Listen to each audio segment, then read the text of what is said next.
आज ही शिवराज सिंह चौहान ने आज एक बयान दिया। उन्होंने कहा राहुल गांधी झूठ बोलते हैं, राहुल गांधी किसानों को गुमराह करते हैं, राहुल गांधी किसानों से असत्य बातें करते हैं।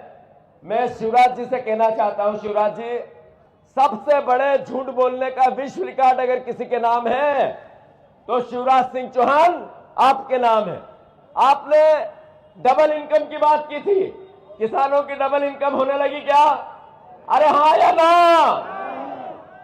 आपने कहा था लाभ का धंधा खेती को बनाऊंगा, किसानों पर 97% कर्ज है, सही या गलत?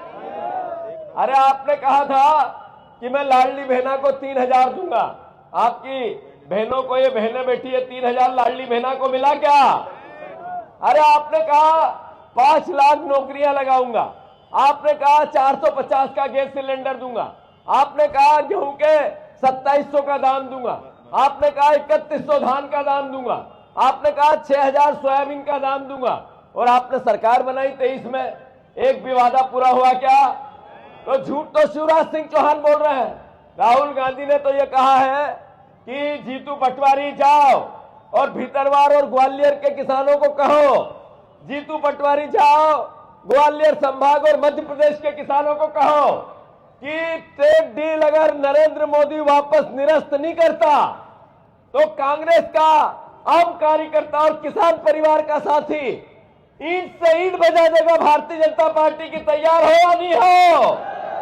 मैं आग्रह करता हूं, ये लड़ाई किसानों के हित और अधिकार की है, ये लड़ाई हमारे आने वाले भविष्य की है, खेती की है, ये लड़ाई भारत के कृषि प्रधान व्यवहार की है। अगर हम नहीं जागे, हमने कांग्रेस और बीजेपी की, हमने कांग्रेस का विपक्ष का दायित्व नहीं निभाया, किसान इसमें जागरूक नहीं हुए, तो आने वाला समय आपका जिसके पास जितनी खेती है बेचने का आ जाएगा। मैं आग्रह करना चाहता हूं, नरेंद्र मोदी के ट्रेड डील का हम सब मिलकर विरोध करते हैं, हाथ ऊंचे करके इसका समर्थन करो साहब। सारे जो जहां है मंच पे भी, ये ट्रेड डील जो हुई है किसानों के गले पर तलवार रख के हुई है। नरेंद्र मोदी ने कहा था देश नहीं बिकने दूंगा, देश नहीं झुकने दूंगा। नरेंद्र मोदी ने ट्रेड डील में देश बेच दिया है।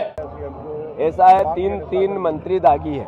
एक मंत्री नगरीय निकाय के हैं जिनके एक गिलास शुद्ध पानी 25 साल में नहीं दे सके, कैलाश विजयवर्गीय, उनको इस पद पर रहने का कोई अधिकार नहीं, उनका इस्तीफा होना था, नहीं हुआ।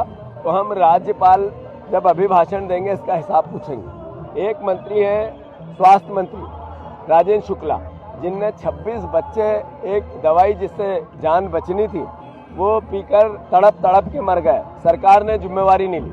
एक मंत्री है जिसने हमारी भारतीय सेना की एक बहन का अपमान किया, कोर्ट ने कहा अपराधी है, उनका इस्तीफा होना चाहिए। जब राज्यपाल जी अभिभाषण देंगे तो कांग्रेस पार्टी इन तीनों मंत्रियों के इस्तीफे मांगेगी। मैं आग्रह करता हूं फिर से आपके माध्यम से मोहन यादव जी से, या तो अभिभाषण के पहले इस्तीफे लो, अन्यथा तैयार रहो, कांग्रेस आपसे हिसाब मांगेगी।